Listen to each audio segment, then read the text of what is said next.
Bueno, vamos cerrando los ojos. Atenta de tu espalda, tu pecho.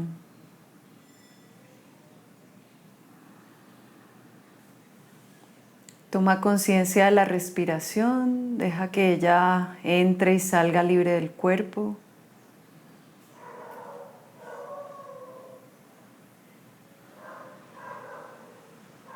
Siente su corriente vital. Al inhalar, te llenas. Al exhalar, vacías, confías en ese vacío, te relajas y suavizas tu cuerpo.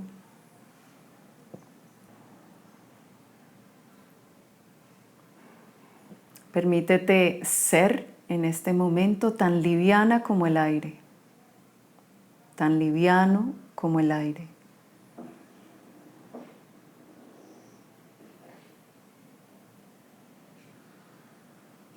Y al mismo tiempo sentir tu cuerpo físico, su densidad, su estabilidad sobre la tierra, siente tu apoyo.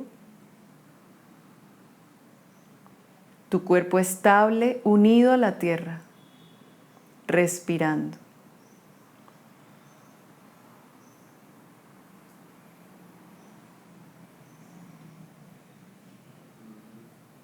Toma conciencia del centro del pecho. Imagina que el aire entra y sale directamente desde el centro del pecho, corazón espiritual.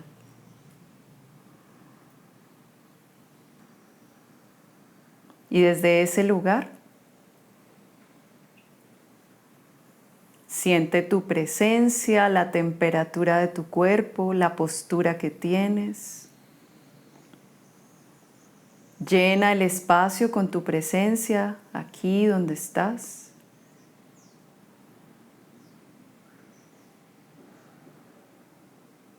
Vamos juntos, juntas. Inhala profundo. Sostén adentro el aire y sube el pecho, sube el pecho, sube el pecho. Lleva el mentón hacia atrás y exhala suave y lento, suavizando tu cuerpo. Baja el mentón, acércalo hacia el pecho. Y desde ahí, suavecito, parpadeas. Y vuelves a alinear y a centrar la cabeza.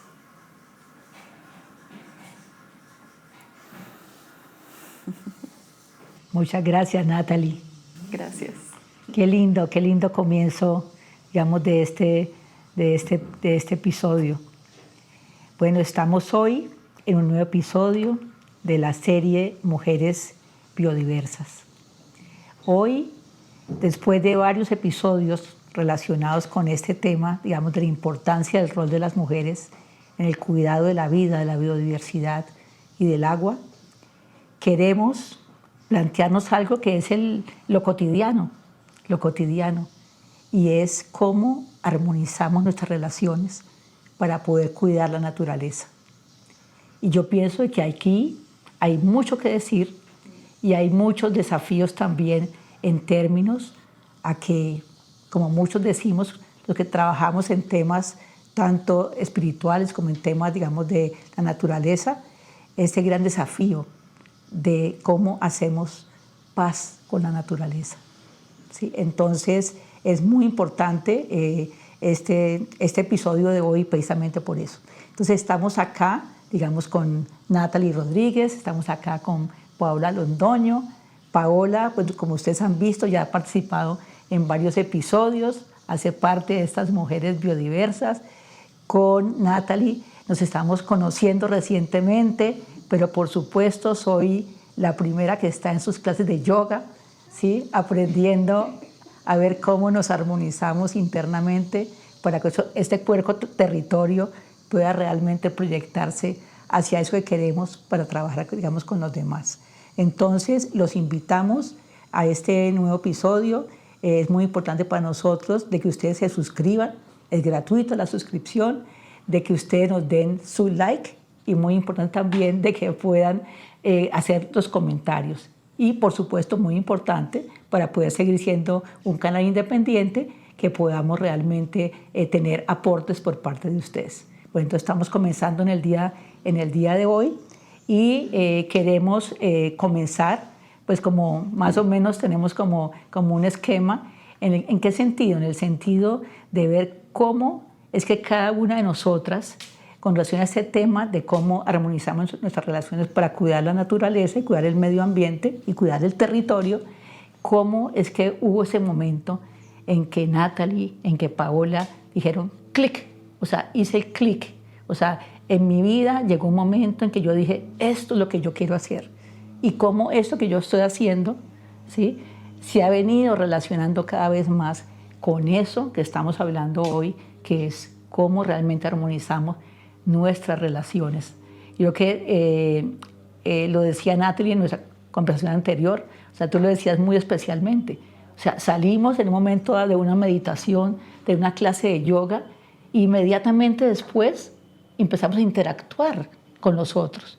Y entonces la pregunta es, ¿cómo hacemos que sean cada vez más armoniosas? Porque solo así podemos realmente contribuir a que haya paz con la naturaleza. Entonces, la primera, digamos, tema de la conversación es ese. O sea, ¿en qué momento, Natalie, fue que hiciste ese clic de decir, esto es lo mío y esto cómo puede contribuir al objetivo de este episodio? Vale, gracias Vini, gracias por abrir este espacio. Vengo siguiendo el canal y veo los podcasts, son muy interesantes, inspiradores. Y bueno, yo empecé muy jovencita. Mi nombre es Natalie Rodríguez, tengo 43 años y empecé a los 18 años en el camino del yoga. Yo siento que fue inmediatamente porque cuando empecé a hacer yoga estaba en un momento complejo de mi vida donde estaba sola, había decidido separarme de mi familia porque quería oxígeno, quería cambiar muchas cosas de mi realidad y de mi vida. Y me apoyó una amiga, me recibió, con ella conocimos al profe yoga y él me dio la mano de la manera más genuina que pudo haberlo hecho un profesor, un maestro de yoga. Me dijo, usted necesita en este momento apoyo, necesita dónde vivir y necesita cómo subsistir. Yo la puedo ayudar, pero solo la puedo ayudar si usted misma se ayuda. La única condición es que practique yoga todos los días. Tiene que estar en todas las clases de todos los días. O sea, yo estaba de 18 años y más bien con una emocionalidad bastante desbaratada.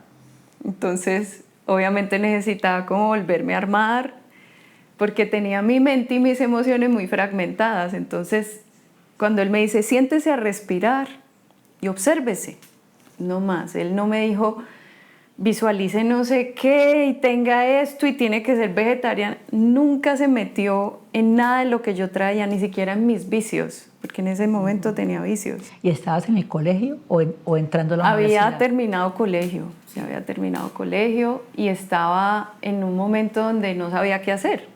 Simplemente sentí la necesidad de irme de mi casa. Nueva etapa. Como emanciparme de la familia, ¿no? Como que fue una ruptura. Yo hice una ruptura, como chao, los vi.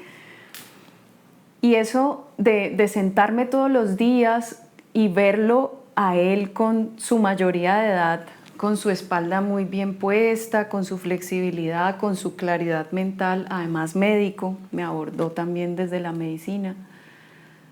Siento que todo eso junto hizo que yo empezara un proceso de purificación sin expectativa. Y naturalmente cambió mi alimentación. Es una cosa del cuerpo. El yoga facilita mucho la relación con el cuerpo. Entonces uno empieza a escuchar lo que necesita, lo que lo cansa, lo que ya no es. Y naturalmente fui soltando vicios, fui dejando la proteína animal, me volví vegana sin yo saberlo. Yo no sabía que eso era veganismo, pero yo sentía la necesidad. Más en esa época no se hablaba tan fuerte de ese tema. de que el veganismo y el alimento y no sé qué. Sí, mucho vegetariano, pero... Sí, eso era el año 2001, o sea, estaba muy suave el tema. Entonces, viví ese proceso de purificación desde el cuerpo y el cuerpo fue el que me hizo dar toda la certeza, me mostró la certeza y la veracidad de que el yoga había atravesado y había permeado la naturaleza de mi mente, de mis emociones, de todo, porque yo empecé a sentir paz con mi familia. Fue el primer síntoma de los beneficios del yoga. Entonces yo ya no sentía esa distancia con mi familia, de no querer verlos, de no querer hablarles, sino todo lo contrario, me quise acercar, escucharlos. Obviamente eso tiene sus altibajos, porque es que la familia es un órgano complejo, pero también es un órgano hermoso porque revela la naturaleza de la vida. Entonces aquí empiezo yo a complementar ese clic con unas abuelas que conocí en Bogotá ya cuando había caminado 15 años el yoga. Y ellas me decían, la familia es lo primero en el camino espiritual. Usted tiene que sanar, equilibrar y armonizar las relaciones con su familia. Si usted quiere de verdad acercarse a la divinidad, al Padre, a Dios. Y me pareció tan genuino eso y se articuló muy bien con todo lo que yo ya traía.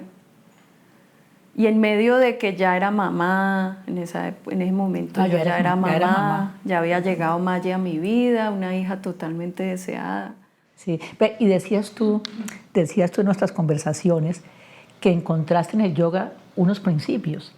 Sí, o sea, cómo esos yogas empezaron a nutrir, digamos, esto que era el cómo enfrentarte, digamos, a la vida y cómo cuidar la vida, ¿no? Ahí empieza, el clic se complementa con el estudio, el autoestudio. Entonces, estudiar los fundamentos esenciales del yoga, que son 10 raíces que hablan de yamas y niyamas. Los yamas y niyamas son palabras en sánscrito que traducen observaciones, yamas hacia el entorno. ¿Cómo cuido el entorno primero? Eso es primero que los niyamas, que tiene que ver conmigo misma. Entonces los yamas dicen, ¿cómo cuido el entorno? El primer principio, que es como el gran paraguas del yoga, que es ahimsa. Ahimsa traduce no violencia. También me gusta relacionarlo con la no fricción. La fricción empieza esto, ¿no? Como friccionar, empieza uno a rozar.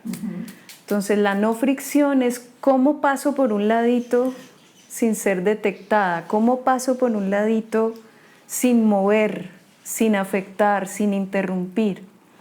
Entonces ahí empecé... O sea, ¿cómo me rozo, pero lo hago bien? Exacto, sí, ¿cómo hago parte? Sutil. Toco, pero no altero mucho. Sí se va a alterar todo, la anatomía, el calor, la fricción es inevitable, pero no la llevo a un nivel que sature al otro y que termine yo también congestionada.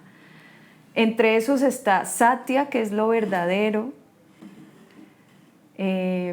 Asteya, que es como el no robar o no acumular, Brahmacharya, que es la moderación, ser moderado o la regulación, y un chancuquito, sí. Aparigraha, que es no codiciar, no desear más de lo que es necesario. Eso tiene que ver con el entorno. Con las relaciones. Con las relaciones. Sí. ¿Cómo puedo no generar fricción en mis relaciones, ser verdadera? Pero también con el consumo también, ¿no? Claro, sí, el consumo. Sí. Es que las relaciones se extiende a todo. No es solo con mi vecina o con la humanidad, sino con los aparatos, con las cosas, con la naturaleza, conmigo misma, con el agua, con el aire. Esto me acuerda la anécdota de la misma abuela, se llama Muidokuri, del Amazonas, y ella me decía, espere, usted se sienta en el bosque o en la montaña y usted espere a que la naturaleza la observe. Dese cuenta que la naturaleza la observa, pero usted no haga nada, usted quédese quietica. Esa Deje fue la que experiencia, vean. la experiencia de Bogotá, ¿no? Que decías tú, sí. Deje que la vean, que sea el árbol el que la escuche, que sea el viento el que la sienta, que sea el agua la que quiera acercarse a usted. Para mí eso fue como revelador, como ¿qué? Porque a pesar de que el yoga dice, sí, mire para adentro, cuide, no sé qué, con esas palabras tan genuinas y tan dulces, mi mente no lo había conectado así. Ahí fue otro clic así, 17 años después de empezar en el yoga. Entonces siento que es un camino, yo siento que es un tema de atención. O sea, si uno está atento en todos sus desafíos personales, que conllevan también a resolver cosas con las relaciones del entorno, no necesita uno grandes expectativas ni grandes soluciones. Necesitas es estar atenta, atento, y en el camino vamos resolviendo y vamos sanando y vamos equilibrando y moderando lo que sea necesario. Los niyamas tienen que ver con la pureza, que es saucha. Entonces la pureza aplica en todo, en la palabra, en el pensamiento, en lo que como, en cómo vivo, mi entorno. El saucha santosha, que es el contento. Es muy importante estar contento, tener un pensamiento y un sentir genuino con la vida, permitirte la sorpresa, el asombro, como viven los niños. Como viven los niños. El tapas es el deseo de purificación. Para estos fundamentos del yoga, el motor que mueve la vida es también el deseo. Entonces, si yo no tengo deseo de purificación, por más que busque buenos hábitos y dormir bien y no sé qué, y la perfección en todo, no va a funcionar. Tiene que haber un deseo dentro de mí de transformarme y purificarme. Eso es tapas. Svadhyaya son el estudio, el estar mirándome a mí misma como un libro que se abre y yo me estudio, me reconozco, y también los textos sagrados o los textos de aprendizaje, de profundización que están puestos para la humanidad. Y el Ishvara Pranidhana, que es la rendición, la capacidad de rendir tu mente, bajar y decir, no controlo nada, no está en mí controlar. Concedo esto a la inteligencia de la vida, del universo, de lo divino. Esa es humildad también, ¿no? Ser Ishvara es rendirme y soltar y confiar. Eso es ser humilde también. No tengo que estar teniendo el control de todo. Y lo digo yo, confieso, soy muy controladora. Muy controladora. Sí. Bueno, muy sabio por todo eso. Por eso hago yoga. Sí, qué maravilla, Natalie. Bueno, mucha sabiduría, digamos, se ha venido acumulando, como dices tú, a partir de esos contactos sutiles, digamos, en todo este proceso. Bueno, dejemos por allí, digamos, que nos cuente Paola cómo fueron esos varios clips. Los clics de mi vida, los clics de conexión espiritual, de apertura. Fue ese momento en el que me acababa de formar como bióloga. Ya estaba yo leyendo una literatura muy interesante sobre la ciencia y la espiritualidad, sobre el uso de plantas de poder, sobre cómo nos conectamos con la divinidad a través de estas plantas. Entonces estaba yo leyendo esos autores que empezaron a influenciar mucho en mi vida y a practicar también ese tipo de ejercicios que nos conectan con nuestra energía y la energía sobre todo del cosmos, del exterior. También empecé a hacer yoga, empecé a hacer tensegridad y muy conectada con este cuento de los mayas, ¿no? Y del no tiempo, del tiempo es arte. Y en ese momento me fui de viaje a Sudamérica y estuve en Bolivia en unos lugares muy especiales, en una arqueología que tiene Bolivia increíble. Y todo eso que yo había leído de Chamalú, de Schultes, como que lo vivencié allí sin necesidad de tomar ninguna planta, pude ser testiga de la gran energía y el gran potencial que existe en la naturaleza, no desde esa mirada objetiva, occidental, académica, desde la formación de bióloga, sino ya desde el sentir, como tú dices, parar para sentir.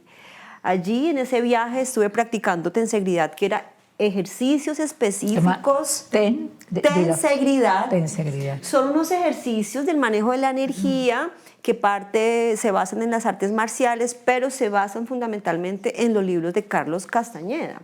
Carlos Castañeda, en su libro sobre el camino del conocimiento, del brujo, del chamán, allí él, a partir de esa información de esos libros, varios expertos en artes marciales desarrollaron estas técnicas para relacionarnos con la energía cósmica, era captar energía de la galaxia, era cubrirnos con un manto de la confianza, activar los puntos de poder, conectarnos con la tierra. Bueno, ahí empecé como a despertar mi cuerpo, ¿no? a esa vibración que está en todo y que estaba yo reconociendo que cuando la observas, la percibes y te abres, pues entonces entras en total conexión. Y en esas dimensiones enormes que puedes encontrar en esos lugares de poder como cascadas, como bosques, lagunas, pirámides, bueno. En ese momento también, al mismo tiempo, llegó a nuestra vida en Cali el movimiento de las danzas de paz. Y allí descubrí aprendí en mi camino de liderazgo, cómo ser un servicio para la comunidad, cómo ofrecer esta práctica de meditar con nuestro cuerpo, de cantar y con nuestra voz, elevar la vibración de un lugar. En este ejercicio de las danzas de paz, que ya pasaron 18 años. 18 años, todavía increíble, ¿no? Sigo danzando cada que puedo. Entendí lo que significa realmente ser un canal, un canal para traer buenas energías, cómo poder pararme allí como lideresa y salirme de mi ego, salirme de mis limitaciones, hacer el esfuerzo, ¿no? No se logra siempre, hacer el gran esfuerzo de alejarme de todo aquello que estoy viviendo para poder ofrecer ese servicio de que todos y todas las que estén allí tengan una vivencia maravillosa que son las danzas de paz, para no dejar todo como así, pues es una... Y hay que verla, Natalie, o sea, se transforma, o sea, llegó Paola y está en el marco, digamos, de hacer su danza de paz, no. Ay, tan lindo. Mira, hace 2 días estábamos con 30 niños del Colegio Bolívar y había que hablarle a los niños de 10 años de gobernanza.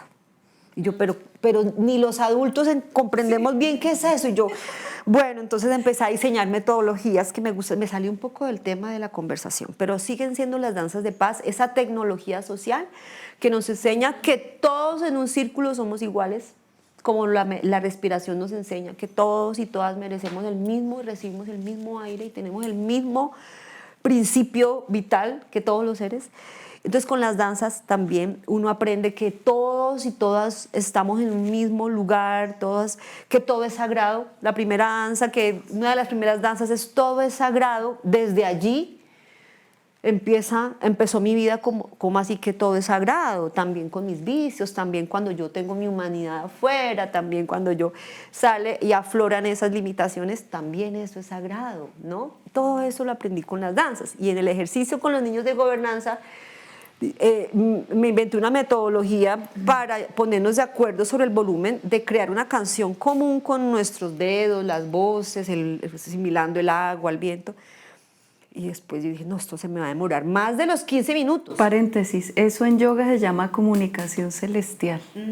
Cuando cantas y vas haciendo gestos. Eso, yo dije, bueno, hagamos algo así, pero el secreto, o sea, el truco era ponernos de acuerdo para que nuestra música no perturbara a las aves en esa torre de 7 pisos en Pance. Por favor, claro. Era una manera de... entonces, cuando los niños cantaran, ¿cuál es el canto más alto? No, bajarle. ¿Cuál es el canto más bajito? Tienes que poderte escuchar. Tienes que escucharte a ti mismo, ¿no? Esa era después yo dije, no, me voy a demorar más. Hagamos una danza de paz. Hicimos una danza de paz hawaiana, divina, en lengua hawaiana. ¿Qué más? ¿Cómo le explicas a un niño qué es la gobernanza si no le dices, cuidemos la tierra, que la tierra es sagrada? Entonces, hasta el día de hoy las danzas sigue siendo como, diría yo, mi principal camino de crecimiento personal, espiritual. Llegaron otras herramientas así fabulosas como el saumador, como, que no se me olvide, bueno, Todas tus hierbitas, todo el todas... tema de las plantas medicinales, entonces estudio biología y me formo en zoología, que es el tema de los animales y la fauna silvestre. Y estudiando la fauna me di cuenta de que con las, bueno, no sé, me conecté con ese tema de las plantas medicinales y su misterio y su poder y el conocimiento tradicional y cómo no funciona una planta si tú no pones tu energía y tu conexión. Entonces, estoy en eso, esa es mi vida, no sé si ya me presenté, Virginia me presentó, Vini, yo soy Paola Londoño, estudié biología. También aprendí a no encasillarme con que soy bióloga, amo mi profesión, pero estudié biología, pero soy muchas más cosas. Y desde allí pues como que entendí que, pues, que hay que relacionarse, o aprendí a relacionarme con todo. Desde esa humildad que dices todavía pues sigo trabajando como siempre y como todas y todos en esa conexión que nos permite pararnos en un lugar balanceado. El saumador, quería hablar del saumador, me trajo ese llamado desde que me inicié. Yo ya saumaba antes, pero el saumador nos trae la impecabilidad, ¿sí? Tú lo traes en el yoga y cada quien desde cualquier camino dirá, la impecabilidad debe hacer parte de mi vida. El saumador a mí me trajo esa técnica, esa conciencia de yo...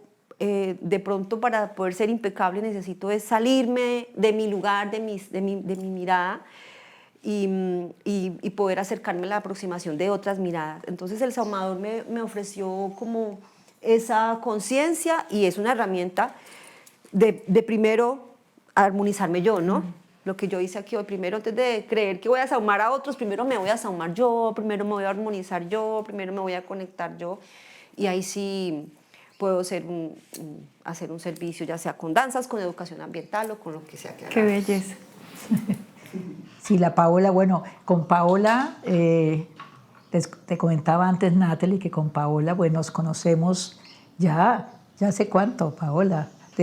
Ya vamos a completar los 10 años. Yo creo que 10 años. Que nos conocemos y bueno, y nos conocimos porque resulta que las dos amamos los ríos, o sea, todo lo que es el cómo nos vemos como humanos ordenándonos alrededor del agua, alrededor de la biodiversidad y íbamos a hacer una expedición de acción por el río Pance, donde ella vive, y entonces allí empezó todo y a partir de allí, digamos, lo que estamos hablando en términos, digamos, de este episodio, de cómo armonizar nuestras relaciones para cuidar el territorio, que el territorio nuestro se nos volvió grandísimo, Natalie, porque comenzamos por el río Cali, luego por los ríos de Cali, que no son solo 7 son los que cruzan la ciudad. 7 son los que cruzan la ciudad.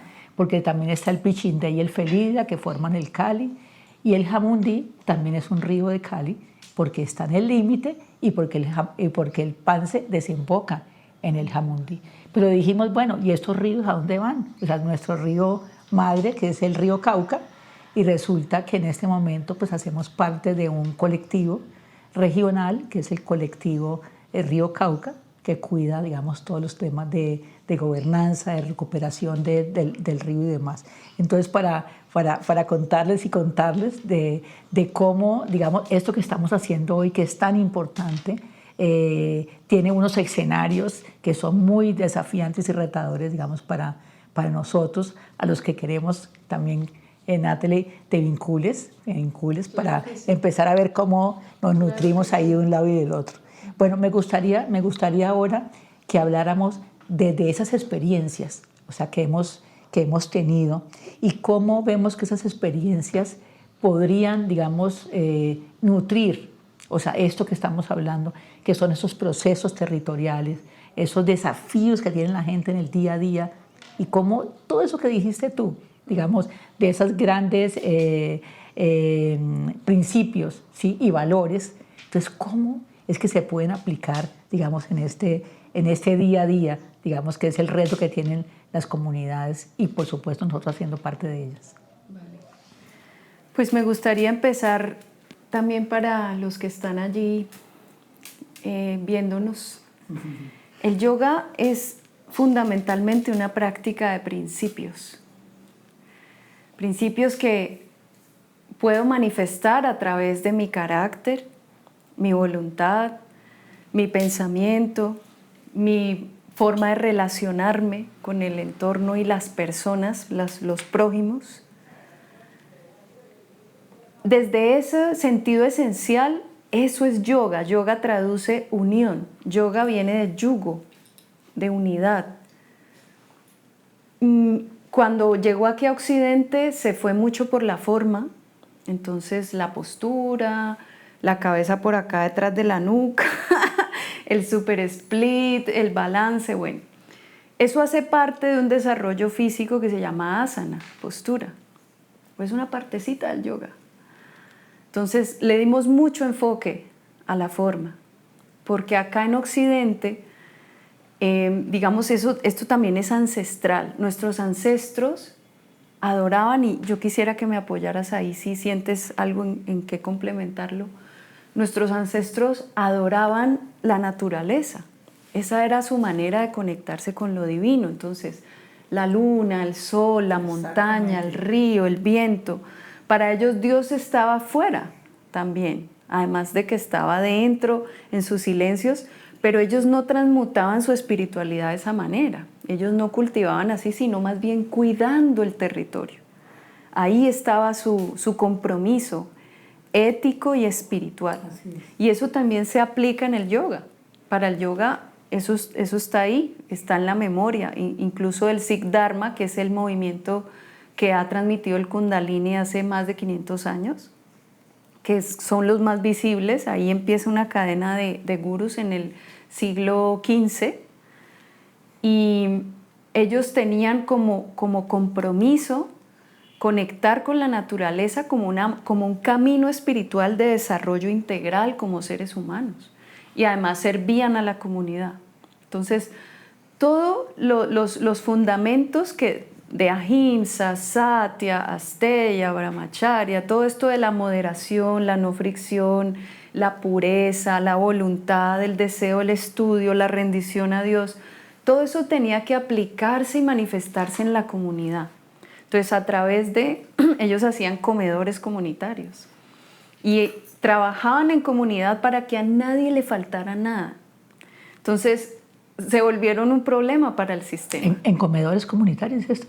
El siglo XV, Sí, te estoy hablando del siglo XV en India. Fue pucha. Entonces, ellos los empezaron a perseguir por eso y quisieron exterminarlos por eso, porque querían que todos fuéramos iguales, todos los seres humanos tuvieran comida, casa, educación, disciplina, salud. Entonces, bueno, eso es otro tema, pero lo que conecto allí es que para ellos el proceso espiritual, el proceso de experimentarse como seres espirituales era servir a la comunidad, era cuidar el territorio a través del alimento, de la buena siembra, de cuidar el agua, ya que estamos hablando del agua. Entonces, a todo esto vengo a decir que todos tenemos un yogi interior. Hay una conciencia dentro que puede conectar con la unidad. Y esa conciencia, sí es necesario que hagas un poquito de silencio, lo que decía la abuela muy Dokuri, quédese quietica a ver qué pasa, a ver qué le dice la vida. Baje un poquito el ruido mental. Lo que hicimos ahora al inicio, que fue respirar. Entonces, cuando uno respira por la nariz, empieza por ese silencio mental que le va a conllevar a abrir la conciencia y a poder entrar en otro estado presente, en lo que sería un estado presente. Como estoy aquí, es que estoy viva, estoy vivo, en realidad puedo hacer mucho por mi ciudad y mi comunidad. Me encanta que me hayas invitado porque ya te iba a decir, yo quiero formar parte, quiero ser más activista en eso. Además de solo darle este servicio a la vida y a la gente de que conecte con estados de paz, es bonito ir un poco más allá, ¿ya? Con acciones más concretas, porque ellos también hablan de eso, de ser concretos, de tener acciones reales. Entonces, todos podemos conectar con el estado de la unidad. El yoga en realidad es un estado de la conciencia. Va mucho más allá de posturas, va mucho más allá de ser vegetariano, va mucho más allá de tener ciertas conductas. O sea, es una receptividad con la vida. Y completo un poco que recordamos que la respiración, la palabra respiración tiene que ver con espíritu. Ahí se encuentran esas dos palabras. Lo que te decía al inicio, que en arameo, en este alfabeto, lenguaje original esencial, eso quiere decir respiración, espíritu, es lo mismo, para ellos es la misma palabra, es la misma cosa. Entonces creo que acercarnos a eso nos puede ayudar a reconocer cómo principalmente estoy experimentando mis relaciones, cuidando también del juicio, no juzgarse, no darse tan duro. No debemos abordar estos temas o estas necesidades o desafíos desde expectativas de control o de desarrollo, sino llegar con todo lo que uno tiene, con todas las limitaciones o dolores, porque traemos dolores de la vida, pero cómo me puedo ir articulando bonito con eso. Sí, bueno, qué chévere, Natalie. Yo pienso de que me parece genial, ¿no, Paola? O sea, que vengas a ser parte, digamos, de, bueno, inicialmente a estas danzas de paz, a las mujeres, a las ahumadoras, a todo esto, y que vamos muy rápidamente pues vinculándonos. Y además, como es el desafío, digamos, que te decía Paola ahora, o sea, cómo enseñarle a unos niños lo que es gobernanza. Bueno, entonces, Natalie, entonces, ¿cómo es que hacemos una metodología donde podamos incorporar tus saberes, ¿sí? Para que esas cosas puedan ser posibles? Bueno, nos contaba Paola de lo que ha sido, digamos, su experiencia, y yo me ubicaba en el momento que tú dijiste y me fui a hacer la tesis al Chocó, ¿sí? Y resulta que yo en el Chocó empecé a ver, digamos, eso que yo había aprendido y empezar a validarlo o retroalimentarlo o decir esto sí, esto no, en lo que estaba pasando con las comunidades afro, digamos, en Colombia en ese momento. Entonces, comenzar por allí y muy rápidamente, ¿qué otras experiencias nos llevan, digamos, a reflexionar sobre este tema, digamos, del episodio, que es cómo armonizamos estas relaciones para poder cuidar? Bueno, pues es perfecto, sí, digamos, la nota temporal, sí, de esa época en la que nosotras y nosotros como biólogos y biólogas llegamos al Bajo Baudó Chocó a intentar apoyar una situación ambiental de la dinámica mareal del manglar, que se estaba pues el mar comiendo. Eso sucede naturalmente en todas las costas. Y entonces llegamos como biólogos a ofrecer ese servicio, ese apoyo desde la ciencia, y resulta que pues lo que encontramos es que lo que se necesitaba era trabajar con la comunidad, fortalecer los procesos comunitarios, y terminamos fue envueltos. Aprender de ellos. No, pero total, ¿quién de sabe ellos de la ecología del manglar? Pues los nativos del manglar, y quién sabe de los animales que se cazan y cuánto hay que cazar y cómo tener unas acciones de conservación para poder que en 20, 50, 100 años siga estando la guagua. Pues los mismos nativos que cazan, ¿sí? Ahí fue el primer como clic, ¿no? Sí. Tú, bióloga, o sea, aprendiste cosas muy importantes en la universidad, pero en la vida es donde tú ya te enfrentas con todas esas realidades donde no puedes solamente sacar de la mochila el libro de botánica o el libro de zoología, sino que tienes que traer las herramientas que tienes personales, de relacionamiento, de inteligencia emocional, que en esa época yo tal vez ni sabía qué era, pero poderte parar con comunidades frente a frente y poder apoyar en lo que se necesite, pero no desde la arrogancia del que va a ir a salvar a nadie, obviamente, sino que ahí ya comenzó ese diálogo entre, bueno, ¿cómo vamos a conservar si no es primero estas comunidades? Incluso hicimos parte de la conformación de uno de los primeros consejos comunitarios de Colombia, ¿sí? Apoyando esa comunidad. Ellos sacaron su titulación a partir de ese proceso que hicimos con ellos durante más de 4 años.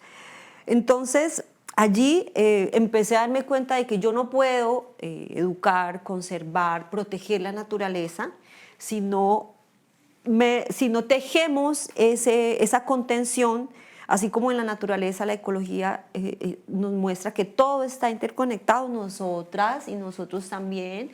Eso es lo que le enseñábamos también a las niñas y niños hace 2 días. Para poder cuidar hay que tejerse, ¿sí? Y hay que enfrentar esas diferencias, hay que reconocer nuestras propias limitaciones, pararnos desde un lugar amoroso, misericordioso, desde el no juicio. Entonces, todas estas cosas siento que las he aprendido y he ganado estos aprendizajes es en mi camino espiritual, en esas herramientas como o yoga, o tensegridad, o el saumador, o el chamanismo, donde te ponen a enfrentar la vida de una manera diferente, de una manera en presencia, en conciencia, en consecuencia y en una actitud.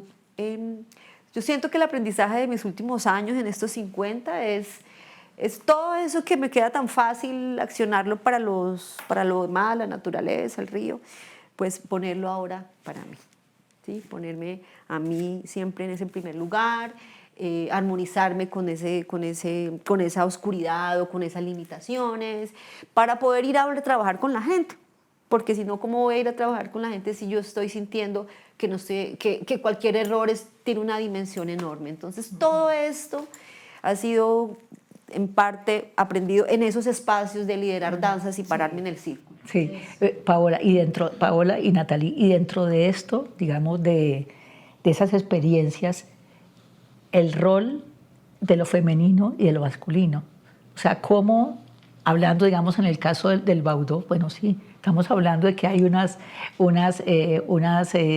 prácticas ancestrales, pero ¿cómo viste tú eso, digamos, y cómo juega, digamos, en el relacionamiento ese rol, digamos, de género, de hombres y mujeres, niños y niñas, dentro de eso? O sea, ¿cómo se relacionaba y cómo empezaste tú a decir, bueno, esto juega, esto es importante, lo femenino juega importantísimo en el tema del manglar?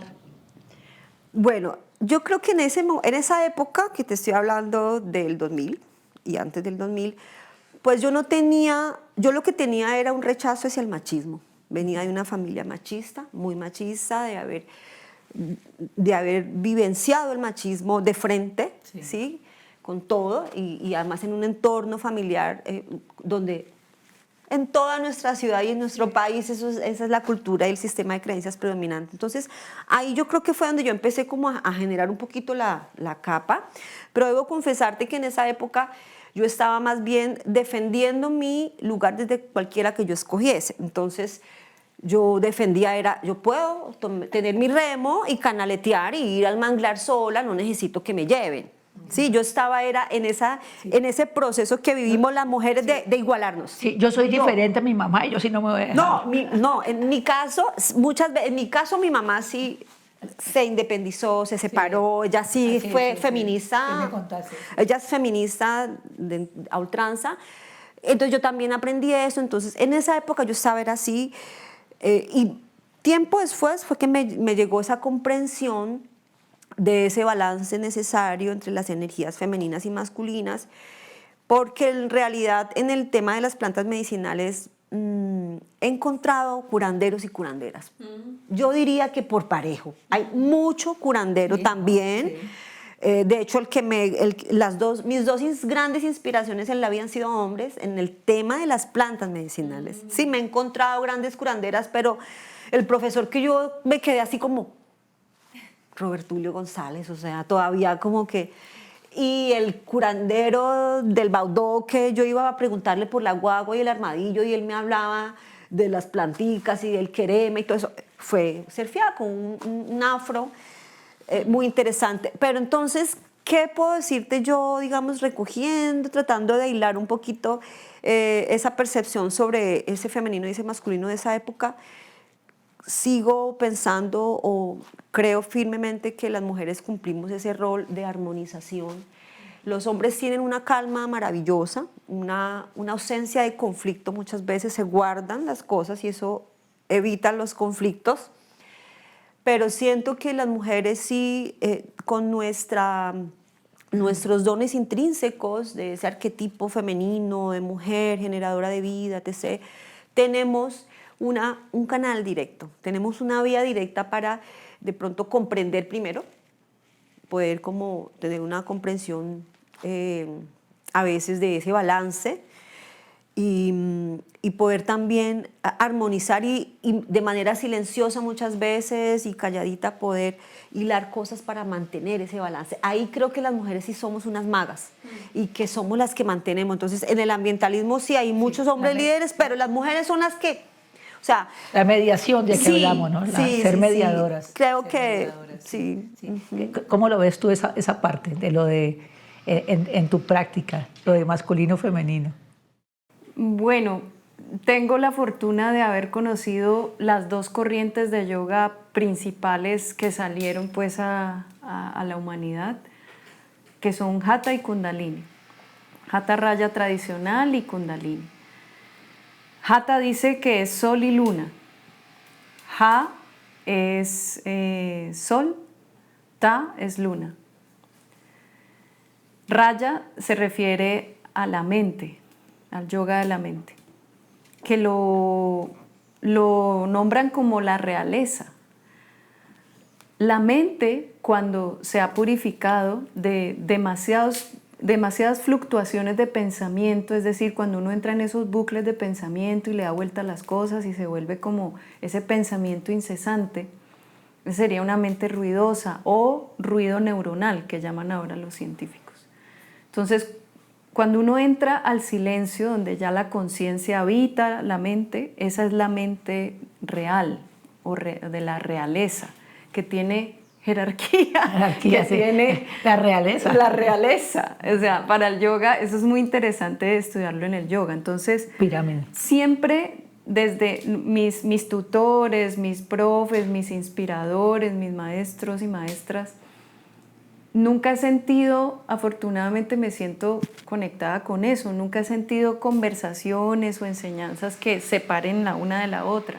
Siempre se ha hablado de integrar, de que son complementarias, de colaborar. Que colaboran, que se sostienen. Hay prácticas específicas para trabajar sobre la energía solar, que es la energía que tiene que ver con el prana, el impulso, la vida, la chispa.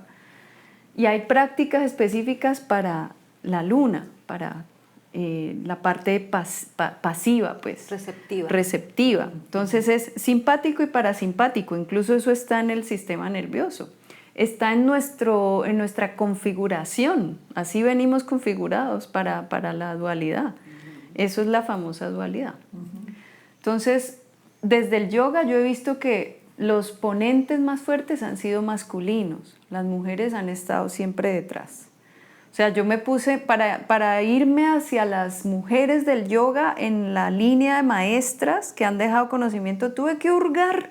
¿En serio? Es que no les era permitido. No, sí, exacto, ¿no? Porque las mujeres somos mutables, las mujeres tenemos el ciclo menstrual, entonces cambiamos 4 veces al mes.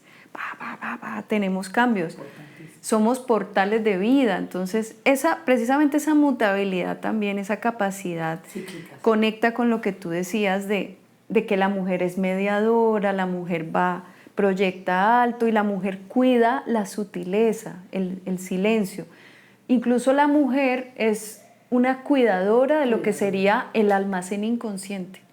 El almacén inconsciente en el cuerpo de un hombre o de una mujer es femenino. La parte inconsciente es naturaleza femenina, porque es como materia que no tiene orden. Entonces uno entra con la conciencia y empieza a recordar y no sé qué, y entonces sana cosas, supera traumas, pero eso es conectarse con una esencia femenina, en esencia femenina. Personalmente me siento muy de las dos. O sea, ahorita, después de los 35 años, fue que se me vino a desarrollar más el femenino. No sé, cosas de las hormonas. y como que toda la sabiduría recogida y todos los bonitos momentos de mi vida me llevaron a poder desarrollarme en lo femenino tranquilamente. Sí, pero con la conciencia de que somos una dualidad. Claro, de que ahí está, masculino, femenino.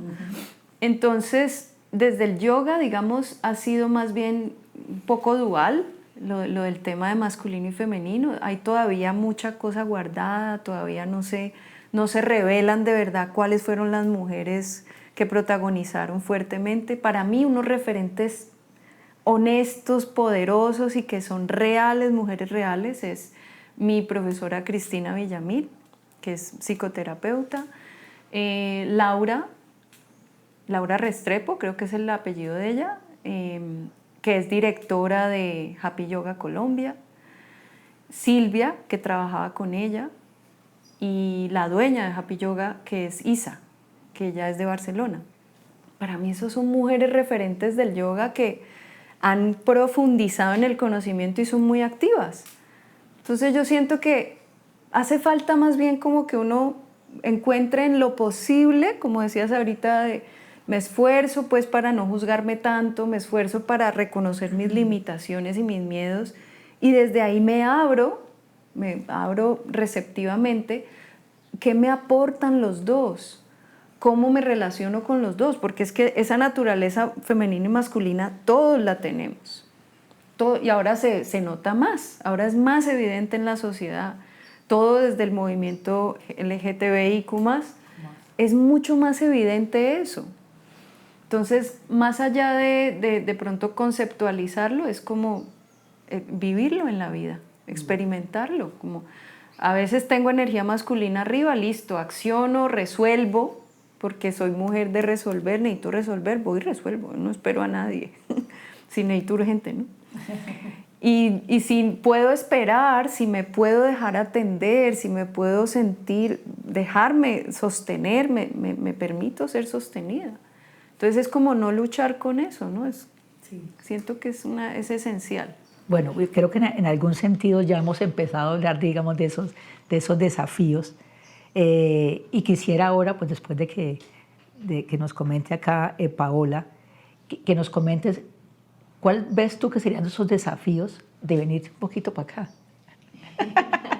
Para acá, digamos, a estos escenarios en los cuales estamos nosotros, para que lo vayas pensando. A ver, Paola, desde lo que haces, o sea, desde lo que tú haces, ¿cuáles son tus desafíos ahora? Bueno, para responder a esto. Voy a responder los desafíos, pero también quiero compartirles listo. Aunque en esa época tuve esas inspiraciones masculinas, en los últimos 20 años llevo con un matriarcado generalizado de que aprendiendo mucho de ese resurgimiento, diría yo, del poder femenino, porque he podido acceder a grandes maestras. Entonces ahí en esa parte sí vengo todos estos años en mi crecimiento, muy rodeada de mujeres. Tengo, diría que por igual, pero antes sentía que tenía más facilidad de trabajar en conjunto con mujeres, niñas de todas las edades, mujeres adultas. Entonces he tenido y todavía tengo unas maestras maravillosas en el camino de las danzas, por ejemplo, nuestra gran abuela y la que acabo de estar una semana con ella, Darvecha, una mujer que nos está guiando en el camino de las danzas de paz y del sufismo y que nos enseña desde su propia humildad y desde su propia entrega con sus 80 y pico de años. Y bueno, por ahí han seguido mis mentoras en los saumerios, con Roxana de Chile, mi mentora de danzas, Ana María Hoyos. Y yo creo que mi gran maestra seguirá siendo mi madre. Todos los días sigo aprendiendo de ella. Personaje, ¿no? No, es tremenda, Personaje. Me sorprende cada día. Sí, impresionante. Siempre me supera en la imaginación de lo que yo puedo esperar de ella. Y entonces, bueno, las danzas también quería compartirles que no importa el camino, no importa la tradición, lo que yo he aprendido es que en la vida, la misma naturaleza nos enseña absolutamente todo. Si no quieres practicar ninguna religión, si no quieres practicar ningún partido político, observa la naturaleza y lo aprenderás todo. Es como el libro que nos habla absolutamente de todo lo que puede pasar y de cómo en la vida todo está conectado y tiene una causa y un efecto. Entonces, desde allí las danzas y la universalidad de las danzas, porque en las danzas cantamos y danzamos en las lenguas de las tradiciones originales, entonces danzamos en sánscrito, todas las hindúes. Todas las danzas de hindúes son en sánscrito, igual las budistas también son en sánscrito, las cristianas muchas son en arameo o en español. y nos permite ver todo por igual, cualquier tradición, y aprender de cualquiera de ellas, porque todas en últimas tienen el mismo mensaje del amor incondicional y de nuestra presencia en todo ese universo que es esa música permanente que tenemos. Entonces, eso. Y con relación a los desafíos, bueno, nosotras, a mí no me ha pasado, pero puede pasar y ya ha sucedido en otras ciudades de Colombia que nos tildan de hechiceras y brujas porque llegamos a sahumar en una plaza principal de la ciudad. Entonces yo tampoco me congestiona eso, lo entiendo. Entiendo que las diferentes tradiciones tienen unos principios, como tú hablabas de los principios del yoga, y está bien que haya gente que diga, no me gusta, está perfecto, está perfecto. Y sin embargo, muchas veces con las danzas uno siente que es una tecnología social, una herramienta para armonizar, para elevar la energía, y se encuentra uno con jóvenes que ven a los demás y quieren y dicen, no, no puedo. ¿Y por qué no puedes? ¿Te duele algo? No, es que practico tal o cual religión. Entonces, sí, ese es uno de los desafíos, ¿no? Poder compartir mis creencias sin que eso limite o genere ningún tipo de rechazo, y también poder llegar, sobre todo a las comunidades, poder darme cuenta de que, bueno, con esta comunidad no podemos hacer danza porque no fluye, hacemos otra cosa, ¿no? Eso. Entonces, es como tener esa actitud abierta y reflexiva para poder trabajar en comunidad y armonizar lo que sea que estemos haciendo, hacerlo en armonía. Creo que ese es como el plan. Necesario ese espacio. A ver, Natalie, ¿qué pensó? ¿Qué pensó? No, bueno, pues, Integrando. no, te estaba ahí retando. Por supuesto, ¿no? La idea no es que lo digas ahora. Desafíos de Natalie, digamos, en general, digamos, en lo que hace, y por supuesto, pues algunos toquecitos ahí de cómo nos atraemos más. Me siento muy cercana a lo que dice Paola, porque en el yoga se ha hablado mucho desde lo religioso, y he conocido muchas personas que se han cerrado a conocer los beneficios del yoga porque se entiende que yoga es una religión, y que una persona me decía, no, es que cierras los ojos, entras en vacío, y en ese vacío se te pueden meter energías negativas. El diablo es el problema. Sí, o sea, eso para mí fue un desafío, poder superar y aclarar y desmitificar a lo que traían en el pensamiento estas personas. O sea, no es una religión. No, yoga no tiene nada que ver con religión. Sí tiene unas líneas, que el yoga es una vieja escuela, entonces tiene varias ramificaciones. Una de esas ramificaciones es el Bhakti Yoga, y el Bhakti se refiere a la devoción. Entonces sí hay un camino de la devoción, y está conectado con Krishna, y está conectado con el servicio. Ellos sirven a la comunidad, parecido al Sikh Dharma, solo que son más empresarios. Eso sí se la pillaron con el tema de la tierra. Y allí hay unos referentes que simplemente están mostrando como todas las posibilidades, porque es que vivimos en un planeta con muchas posibilidades. Todos somos parte de la naturaleza, no estamos alejados de ella. La caminamos, la vivimos, la respiramos, nos la comemos, la compartimos, la devolvemos también, la eliminamos, o sea, todo hace parte. Es un tema mental cuando la gente empieza a encasillarse, ¿sí? A un tema de que si es religión, o que si es secta, o que si es una práctica disciplinar en la que no me puedo salir ni un poquito. Si algo me ha enseñado el yoga es a ser abierta y a estar receptiva a los aprendizajes que traen los demás. Por eso me gustó sentarme con abuelas del Amazonas a escucharlas, a hacer mambiaderos con ella toda la noche, y ella nos hablaba de los mitos de Dios. Me encantó conocer médicos alopáticos, que son la medicina tradicional, pero absolutamente conectados con el yoga y comprometidos con la vida desde el yoga también. Y ellos sentían que eso complementaba muy bien con la medicina. Otros llegaban y decían, no, eso no se hace, o hace uno o hace lo otro. Pues no, en este momento el planeta no es así. Podemos hacer muchas cosas y vamos integrando, eso sí, porque no se trata de desparramarnos tanto tampoco, porque el que mucho abarca, como dice el dicho, complétenlo ustedes. Entonces, creo que se trata, estos desafíos también es de escuchar. ¿Cómo puedo escuchar al otro? Primero escucho mi respiración, como lo hicimos al principio. ¿Qué tanta tolerancia tengo yo en quedarme en quietud y silencio escuchando mis propios pensamientos, sintiendo mis propias emociones, atravesando mis propias incomodidades físicas? Que porque no puedo estar sentada, que porque no puedo estar en el suelo, que porque no puedo estar de pie, lo que sea. Si yo puedo abordar eso, va a ser más factible que pueda abordar una diferencia afuera con alguien, pueda encontrar una manera de mediar, pueda encontrar una manera de escuchar al otro.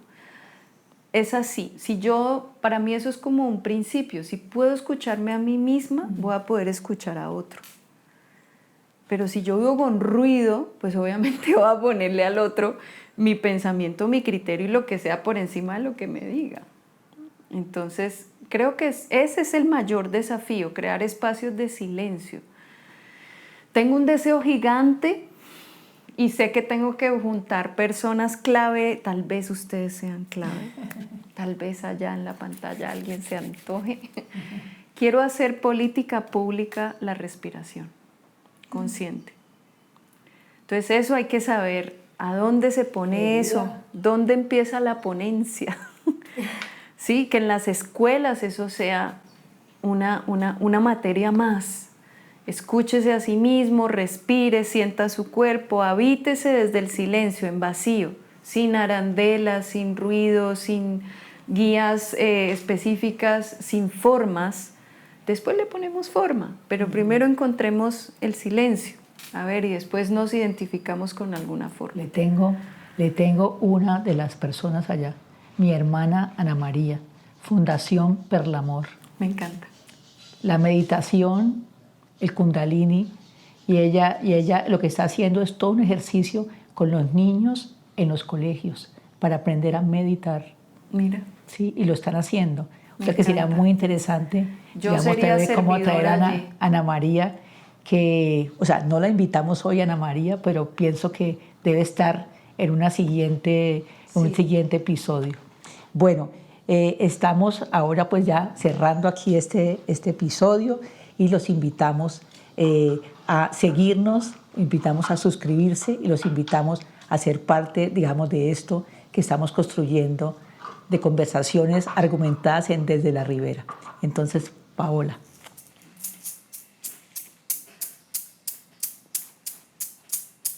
Todo cura y todo sana, todo tiene medicina dentro. Todo cura y todo sana, todo tiene medicina dentro. Todo tiene tierra dentro, todo tiene agua dentro, todo tiene fuego dentro, todo tiene aire dentro. Llevo medicina dentro, llevo medicina dentro.